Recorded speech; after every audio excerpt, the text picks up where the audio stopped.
જય શ્રીમન નારાયણ. રામાનુજદાસ શ્રીમાન ગટ્ટુ વેણુગોપાલ સ્વામી દ્વારા વર્ણન કરેલ શ્રીમદ ભગવદ્ ગીતાનું ગુજરાતી ભાષાંતર હું આપને કહી રહી છું. અધ્યાય 8 અક્ષર પરબ્રહ્મ યોગ. શ્લોક 26. શુક્લકૃષ્ણે ગતિખ્યેતે જગતઃ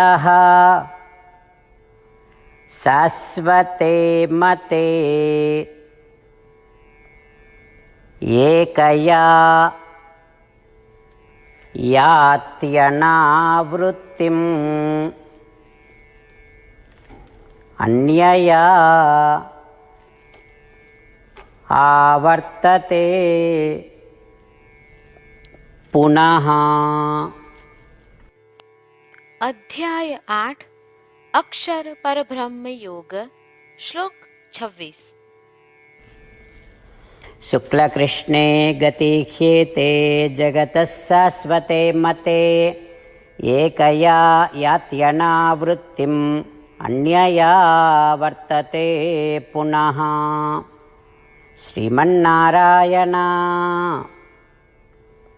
કરિષ્યે વચનમ તવ. શ્રી કૃષ્ણ પરમાત્માએ આખી ભગવદ્ ગીતાનો સાર અધ્યાય 18ના શ્લોક 65 થી 70માં 8 ઉપદેશ દ્વારા કહ્યો છે. શ્રી કૃષ્ણ કહે છે, જે મારા આ 8 ઉપદેશ અનુસરે છે તે મને પ્રિય છે. એ સર્વે ભક્તોનું હું બધી જ રીતે રક્ષણ કરીશ. શ્રી કૃષ્ણ પરમાત્મા પાસેથી આખી ભગવદ્ ગીતા સાંભળ્યા પછી અર્જુન કહે છે, કરિષ્યે વચનમ તવ.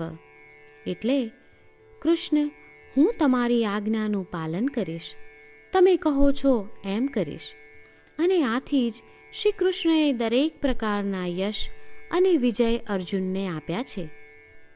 તો ચાલો આપણે પણ પરમાત્માને 8 વાતો પાળવાનું વચન આપીએ.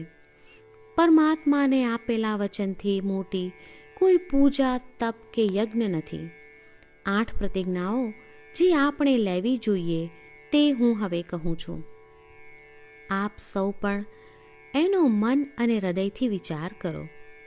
આ રીતે શ્રી કૃષ્ણને વચન આપતી વખતે આપણે સૌ શ્રી કૃષ્ણની હસતી મુખમુદ્રાનો મનમાં વિચાર કરીએ અને પરમ આનંદનો અનુભવ કરીએ. જય શ્રીમન્નારાયણ. આપણા 8 વચનો આ પ્રમાણે છે. આપણું પહેલું વચન, હે શ્રીમન્નારાયણ, તમારા ઉપદેશ પ્રમાણે હું હંમેશા તમારું ધ્યાન અને ચિંતન કરીશ. આપણું બીજું વચન, હે શ્રીમન્નારાયણ, તમે કહ્યું છે તેમ હું સદાય તમારી ભક્ત રહીશ.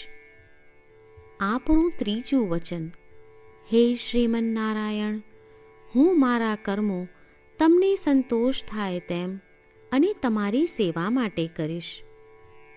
આપણું ચોથું વચન, હે શ્રીમન્નારાયણ, તમે અનુસરવા કહ્યું છે તેમ મને પૂર્ણ શ્રદ્ધા છે કે હું તમારી છું. હું સદાય મારા હાથ જોડી તમને નમસ્કાર કરીશ, તમારી ભક્તિ કરીશ. આપણું પાંચમું વચન, હે શ્રીમન્નારાયણ, હું તમારા શબ્દો યાદ કરું છું. મામેકમ શરણમ વ્રજ, તમે તમારી શરણમાં આવવા કહ્યું છે. શ્રીમન્નારાયણ, હું માત્ર તમારા જ શરણમાં છું. આપણું છઠ્ઠું વચન, હે શ્રીમન્નારાયણ, આપે કહ્યું છે મા શુચ, તમે અમને આશ્વાસન આપી શોક ન કરવા માટે કહ્યું છે. તો હું દુઃખી નહીં થાઉં, શોક નહીં કરું. આપણું સાતમું વચન, હે શ્રીમન્નારાયણ, અમારા કલ્યાણ અર્થે આપે શ્રીમદ ભગવદ્ ગીતા રૂપી આશીર્વાદ આપી અમારા સૌ પર કૃપા કરી છે. તો હું દરરોજ ઓછામાં ઓછો 1 શ્લોક વાંચીશ અથવા સાંભળીશ એવો સંકલ્પ લઉં છું.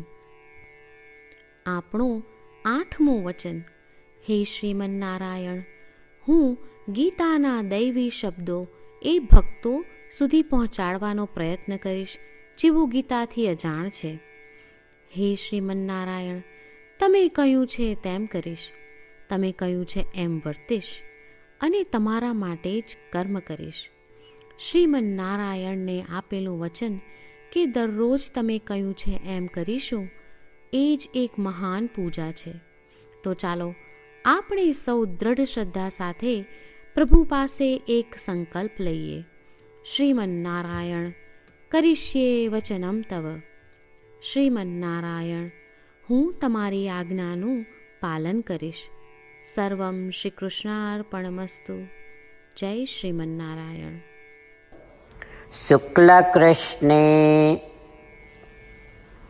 ગતિખ્યેતે જગતઃ શાશ્વતે મતે એકયા યાત્યનાવૃત્તિમ અન્યયા આવર્તતે પુનઃ. શુક્લકૃષ્ણે ગતિખ્યેતે જગતઃ શાશ્વતે મતે એકયા યાત્યનાવૃત્તિમ અન્યયા વર્તતે પુનઃ. શ્રીમન્નારાયણ, કરીશ્યે વચનમ તવ. જય શ્રીમન્નારાયણ. તમામ ભક્તોને ખાસ વિનંતી, આપણા જીવનની દરેક બાબતોમાં આપણે તાત્કાલિક અને અસરકારક પરિણામો ઈચ્છીએ છીએ. આ પ્રાપ્ત કરવા માટે ચાલો દરરોજ 1 મિનિટ ફાળવીએ અને નારાયણાસ્ત્રમ વાંચીએ. નારાયણાસ્ત્રમ મેળવવા માટે તેની વેબસાઇટ જે www.narayanaastram.org છે તેના પર જાઓ અને રજિસ્ટ્રેશનમાં તમારું નામ અને ઈમેલ આપો. તમે આપેલા ઈમેલ પર તમને નારાયણાસ્ત્રમ PDF પ્રાપ્ત થશે. PDFમાં રામાયણનો 1 શ્લોક, ગીતાનો 1 શ્લોક અને એક વિષ્ણુ નામ છે. આ 3ને નારાયણાસ્ત્રમ કહેવામાં આવે છે. દરેક વ્યક્તિને આ શ્લોકોનું અલગ અલગ સંયોજન પ્રાપ્ત થાય છે. જ્યારે દરેક વ્યક્તિ 24,000 ભક્તો સાથે તેમના નારાયણાસ્ત્રમને દરરોજ વાંચે છે અથવા સાંભળે છે, ત્યારે સમગ્ર રામાયણનું 1 વાર પારાયણ, શ્રીમદ ભગવદ્ ગીતાનું 33 વાર પારાયણ અને વિષ્ણુ સહસ્ત્ર નામનું 24 વાર પારાયણ રોજ પૂર્ણ થાય છે. આ એક અદ્ભુત અને અસાધારણ પરિણામ છે. તેથી તમે અને તમારા પરિવારના સભ્યો તરત જ વેબસાઇટ પર જાઓ અને તમારું નારાયણાસ્ત્રમ મેળવો. જય શ્રીમન્નારાયણ.